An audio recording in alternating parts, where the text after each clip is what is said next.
करके एक ऐसे जगह पे आया हूँ जहाँ पे 1008 ऐसे छोटे छोटे झोपड़ियाँ बनाई गई हैं।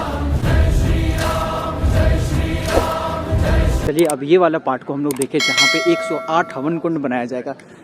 नेपाल भगवान रामचंद्र जी का ससुराल हुआ, जनकपुर नेपाल के हिस्से में था कभी, और वहाँ से बहुत सारे गैस सिलेंडर्स, कई सारी माताएं बहनें यहाँ पे बैठी हुई हैं। ये बड़ी बड़ी कढ़ाइयाँ देखो गाइस, ये कढ़ाइयाँ देखो कितनी बड़ी बड़ी कढ़ाइयाँ हैं जिनमें सब्जियाँ बन रखी है।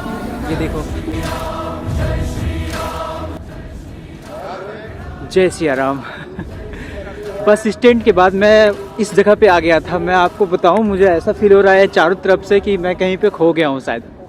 अगर आप भी मेरी तरह सोच रहे होंगे तो मैं आपके जो थॉट है उसको क्लियर करना चाहूँगा कि इस वक्त मैं फंसा नहीं, बल्कि मैं जानबूझ करके एक ऐसे जगह पे आया हूँ जहाँ पे 1008 ऐसे छोटे छोटे झोपड़ियाँ बनाई गई हैं। और ये क्यों बनाई गई है मैं थोड़ी देर में आपको क्लियर करता जाऊँगा। उन सभी चीज़ों के बारे में बताता जाऊँगा जिनके बारे में जानना आपके लिए आवश्यक है। और एक बहुत ही अजीब बात मुझे लगी जिसके बारे में मैंने जब सुना तो मुझे लगा कि मुझे बताना चाहिए इस ब्लॉग में। ये छोटी छोटी जो कुटियाएँ बनी हैं, मैं आपको बताऊँ 1008 कुटियाएँ। अगर आपने थोड़ा सा भी सोचा होगा तो शायद आप पता कर लिए होंगे कि 1008 का मतलब क्या है। जाहिर सी बात है, बड़ा शुद्ध नंबर होता है हमारे सनातन कल्चर में। और यार मैं अभी बालू में चल रहा हूँ। ये एक नदी है, सरयू नदी, उसके तट में बनाई गई 1008 झोपड़ियों का ठिकाना है जहाँ पे मैं अभी इस वक्त घूम रहा हूँ। और मुझे लगता है कि ठिकाना एक सही शब्द नहीं होगा, एक पवित्र स्थल कह सकते हैं, जो कल से मतलब 14 जनवरी से, जो कि मकर संक्रांति का दिन पड़ता है, तब से ये दिन और भी पवित्र हो जाएगा जब 1008 सभी इन झोपड़ियों में नर्मदेश्वर नाथ जी का मूर्ति होगा। मतलब 1008 शिवलिंग होंगे और उन सभी 1008 शिवलिंगों में से मुख्य शिवलिंग जो है वो इस जगह पे देखने के लिए मिलेगा। यहाँ पे होगा हवन, जिस हवन का आयोजन जो है नेपाली बाबा कर रहे हैं। और इसके बारे में और भी विशेष सारी जानकारियाँ मैं आपको दूंगा। 108 हवन कुंड मैं अभी दिखाऊंगा जो इस इलाके के थोड़े से बाहर में है। और 1 लाख प्रतिदिन 1 लाख लोगों को खिलाया जाएगा, ऐसी जगह की व्यवस्था की गई है जहाँ पे महाभंडारा का आयोजन किया जाएगा। देखने में, सोचने में और समझने में, इन चीज़ों के बारे में अवलोकन करने में भी मुझे मतलब मैं हैरत में पड़ गया हूँ कि इतनी अरेंजमेंट और इतनी भयानक लेवल की, जहाँ पे 108 दंपति बैठेंगे हवन करने के लिए। और नाना प्रकार के VIP, वेरी इंपॉर्टेंट पर्सन, मतलब VVIP, ये सारे लोग भी आएंगे। और ये होगा 14 से लेकर 22 तक, 7 दिनों तक चलेंगे। तो इन कुटियाओं के बीच में जो इतना आप जगह देख रहे हैं ना, इसी एक मिडिल पे, इन्हीं जगहों के बीच में जो है वो शिवलिंग का स्थापना किया जाएगा। काफ़ी रोमांचक देखने में ही नज़ारे लगेंगे जब भी ये यज्ञ प्रारंभ हो जाएगा। ये सुनने में ही एक अजीब लग रहा है। मैं जहाँ पे भी जा रहा हूँ वहाँ पे ये सारे शिप इलाके, ये झोपड़ी वाले इलाके, तो एक अलग ही लेवल का मुझे ये फील दे रहा है। इसीलिए मैंने सोचा कि यहाँ पे तो एक ब्लॉग बनता है भाई। और मैं चूँकि बस स्टैंड को शूट करने के बाद जा रहा था तो मुझे लगा कि रुको पहले यहाँ पे शूट कर लेते हैं, उसके बाद बाकी अयोध्या के बाकी ब्लॉगों को मैं आपको दिखाऊंगा। चलिए हम बाहर यहाँ से निकले। ये सारे प्लेस जो है वो तो ड्रोन से मैं दिखा नहीं सकता हूँ, बट इसके बाद मैं आपको हवन कुंड दिखाऊँ और क्या चीज़ जो जानकारी मुझे प्राप्त होगी वो मैं आपको बांटूंगा। अगर आप अयोध्या आने की तैयारी में हैं, अगर आप आ गए हैं तो इस जगह पे खाने के लिए ज़रूर आइएगा। मेरी माने तो थोड़ी सी सिनेमैटिक शॉट इस जगह का भी देखना बनता है।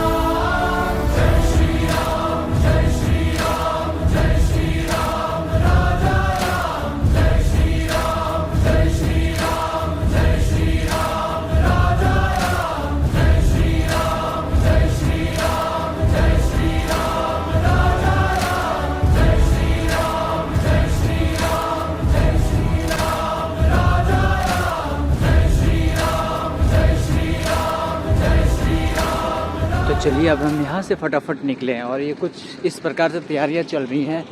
बड़ा ही खूबसूरत लगा मुझे ये वाला जगह देख करके। खैर मौसम के मार है कि सूर्योदय नहीं हुई, वरना ये जगह बड़ा ही खूबसूरत लगने वाला था दिखने में।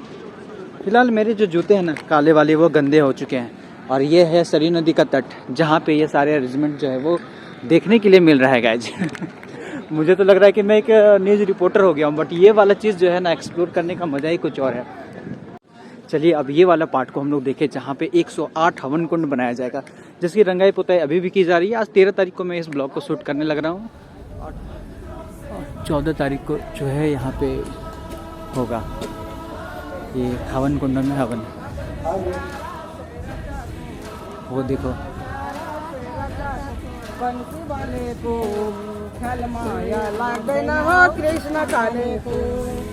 आपको तो लैंग्वेज से पता चल ही गया होगा कि ये लोग कहाँ से हैं। जी बिल्कुल, ये लोग नेपाल से हैं। तो नेपाली बाबा के द्वारा ही इतने बड़े महायज्ञ का जो है ना आयोजन किया गया है, जैसे कि मैंने सुना है अभी तक। और ये सारे हवन कुंड जो आप देख पा रहे हैं, 108 दंपत्ति बैठेंगे और 108 टोटल जो है ना वो हवन कुंड यहाँ पे देखने के लिए मिलता है। नेपाल से कई सारे श्रद्धालुगण यहाँ पे आए हैं। मैं आपको बता दूं इसके साथ साथ नेपाल भगवान रामचंद्र जी का ससुराल हुआ। जनकपुर नेपाल के हिस्से में था कभी, और वहाँ से कई सारी उपहार जो है वो प्रभु श्री राम के लिए भी आया है। तो माता जी है जो रंग रही हैं। कस्तो छ कस्तो छ राम्रो छ। चलो ये देखो नेपाली में आप सुनो। वाल्मीकिले लेख्नु भयो रामायण गीता, वाल्मीकिले लेख्नु भयो रामायण गीता, अयोध्यामा राम जन्मे। राम जी को बहुत मुझे मेरे हिसाब से नेपाली लोग सबसे प्यारे होते हैं अपने भारत के लोगों के बाद, क्योंकि मैंने वो देखी है उनकी अच्छाई। चलिए हम और बाकी दूसरे जगहों को देखें, क्योंकि मुझे भी बहुत जल्दी ही जाना है। और यहाँ पे ना पुख्ता जो है वो इंतज़ाम किया गया है सिक्योरिटी का। खूब आपको यहाँ पे BSF CSF मिलेंगे। और हो भी क्यों ना, युगों के बाद ये दिन आया है, हमारे साथ चीज़ें हो रही हैं। और एक कहानी सुनने को मिलती है। अभी जैसे लोगों से मैं बात कर रहा था, तो 2015 में जब ये कार्यक्रम रखा गया था, तो एक बाबा जो थे वो नेपाली बाबा, उन्होंने बोला था कि 10 साल के अंदर जो है ना भगवान राम जी का मंदिर बन जाएगा। और ये पताका, ये झंडा, ये खूबसूरत सा हवन कुंड, ऐसा मुझे यहाँ के लोगों ने जानकारी दी कि उन्होंने ही बोला हुआ था, वो प्रिडिक्ट किया था कि 10 सालों के अंदर यहाँ पे जो है ना वो राम मंदिर बन जाएगा। और जो फैसला है वो हमारे पक्ष में आएगा, हिंदुओं के पक्ष में आएगा। संस्कार संस्कृति खूब सारी देखी जाती है राम भक्तों के बीच में।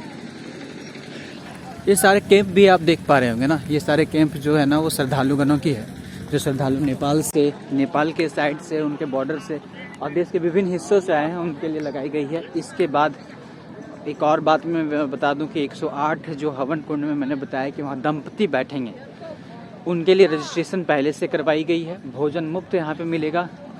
अगर आप पहले यहाँ पे आते तो आपके लिए भी रहने की सुविधा हो सकती थी। मेरा खुद भी नहीं हुआ अभी तक, क्योंकि मैं तो लेट ही पहुँचा हूँ यहाँ पे। सो कसमकस के साथ वो चीज़ें हो सकती है। ये तट जो है, इसके बाद आप इस रास्ते से होते हुए सरयू नदी की ओर पहुँचेंगे। कहाँ से? कस्तो छ? एकदम राम्रो छ। राम्रो भंटा राम्रो। अच्छा। आप नेपाल से आए? हाँ, नेपाल से। नेपाल में कहाँ से? हम जो आए हैं, हमारा जिला पड़ता है सप्तरी। अच्छा। क्या कहता है जो अग्निसार कृष्णा सुमरन गाँव पालिका। अच्छा। घर पड़ता है 4 नंबर। गाँव का नाम है बनौली। अच्छा। और नाम क्या हो गया आपका? हमारा नाम दशरथ यादव है। अच्छा। चलिए, जय श्री राम। जय श्री राम। तो सारे लगभग नेपाल से ही हैं। पर ये टेंट और ये भगवा झंडा, मेरा मन खुश हो गया देख के। तो इन बालुओं में चलते चलते ऐसा लग रहा है जैसे कि मैं वाइट रेगिस्तान में, वाइट डेजर्ट में चल रहा हूँ। और चारों तरफ से मुझे टेंट वो भी फील करवा रही है कि नहीं आप रेगिस्तान में ही हो। वैसे ये वाली जगह है जहाँ पे प्रवचन होगी। और मैं आपको बता दूं कि भगवान राम जो है वो नेपाल के दामाद हुए हैं। नेपाल के लोग, जनकपुर के, सीतामढ़ी के लोग अपना दामाद मानते हैं इनको, क्योंकि माता सीता वहीं से थी। तो बड़ा भी प्रेम रहता है, उत्पन्न रहता है, और मजाक भी लोग करते हैं कि दामाद बाबू हैं। तो चलिए हम आगे भंडारे की ओर बढ़ें और वहाँ के बारे में आपको जानकारियाँ दें, क्योंकि मुझे पता है कि लोग भंडारे में भले यज्ञ हवन में ना आए बट भंडारे में ज़रूर आएंगे।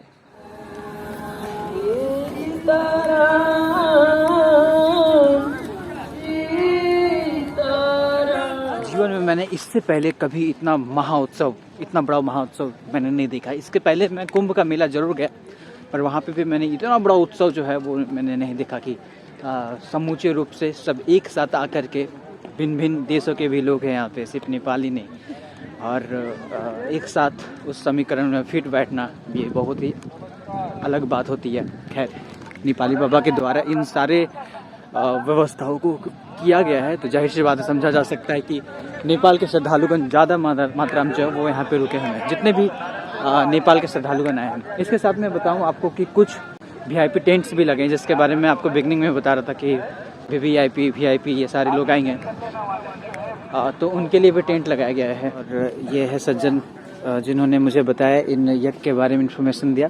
सर, यहाँ पे भंडारा भी हो रहा है? जी, कल से ही है, मतलब 12 तारीख से ही भंडारा प्रारंभ हो चुका है। अच्छा, जो श्रद्धालु यहाँ पे आना चाहते हैं भंडारे के लिए, उनके बारे में कुछ आप बता दें इनकी सुविधा के लिए। ये महायज्ञ अपने गुरुजी नेपाली बाबा के सानिध्य में ये कार्यक्रम चल रहा है जी। इसमें चाहे कोई भी अपना राम भक्त रहे, वो आके रोज सुबह शाम भंडारा कर सकता है। इसमें किसी को किसी प्रकार का मनाही नहीं है। अच्छा, किसी को किसी प्रकार का मनाही नहीं, वो आके सीताराम कह सकता है, इस कार्यक्रम में शामिल हो सकता है जी, और भंडारा का प्रसाद पा सकता है।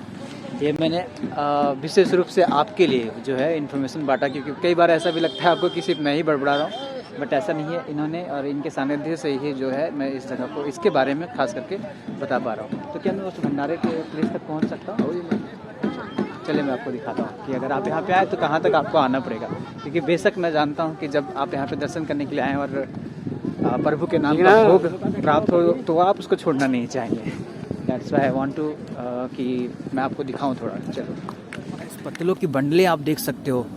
जाहिर सी बात है, 1 लाख लोग प्रतिदिन खाने के जो कार्यक्रम है उनकी व्यवस्था करवाई जा रही है। और ये देखिए, चावल बन करके तैयार लगभग, और भी बनने जा रहे हैं। और बहुत सारे गैस सिलेंडर्स, कई सारी माताएं बहनें यहाँ पे बैठी हुई हैं। ये बड़ी बड़ी कढ़ाइयाँ देखो गाइस, ये कढ़ाइयाँ देखो, कितनी बड़ी बड़ी कढ़ाइयाँ जिनमें सब्जियाँ बन रखी है, ये देखो, और दालें बन रही हैं। और यहाँ पे माताएं बहनें जो आलू वगैरह काट रही हैं, ये देखो।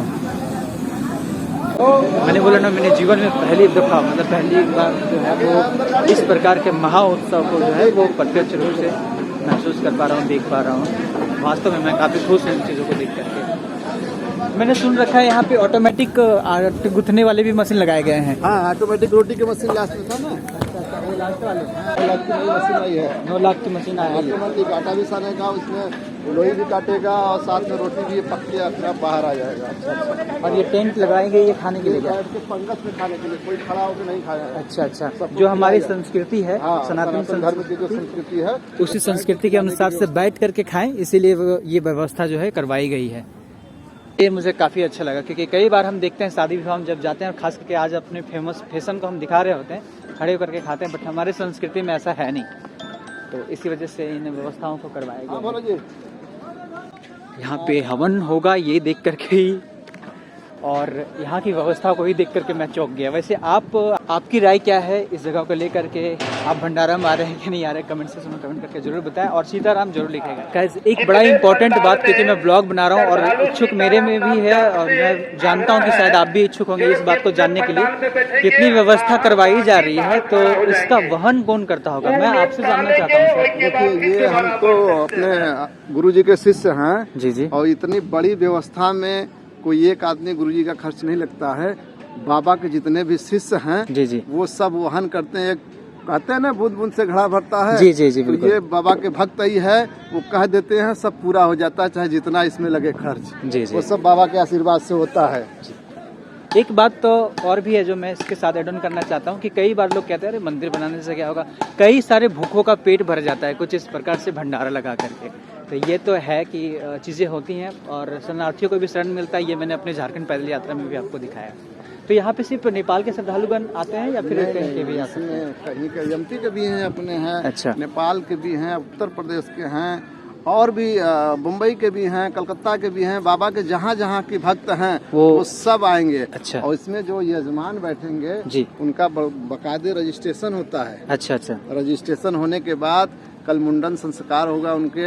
अच्छा, मुंडन संस्कार भी होने हैं? कल मुंडन संस्कार होगा उनके, जो उनके साथ पति पत्नी रहते हैं, तो जो पुरुष होते हैं उनका मुंडन होता है। तो इसमें हवन में यज्ञ, महायज्ञ में बैठते हैं, आहुति देते हैं बाल्मीकि रामायण जी से।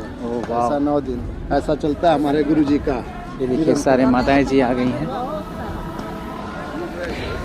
चलिए गाइस, तो अब हम यहाँ से निकलते हैं, और उम्मीद करते हैं कि आप भंडारा में एटलीस्ट एक बार जरूर पधारेंगे यहाँ पे। और इतनी बड़ी महायज्ञ, इतनी बड़ी महाउत्सव हो रही है, तो आपका यहाँ पे होना ये अनिवार्य है। चलिए मिलते हैं एक जल्द ही नए ब्लॉग के साथ अयोध्या नगरी सही। तब तक के लिए खुद का ख्याल रखें, खुश रहें, डोंट फॉरगेट। जय श्री राम।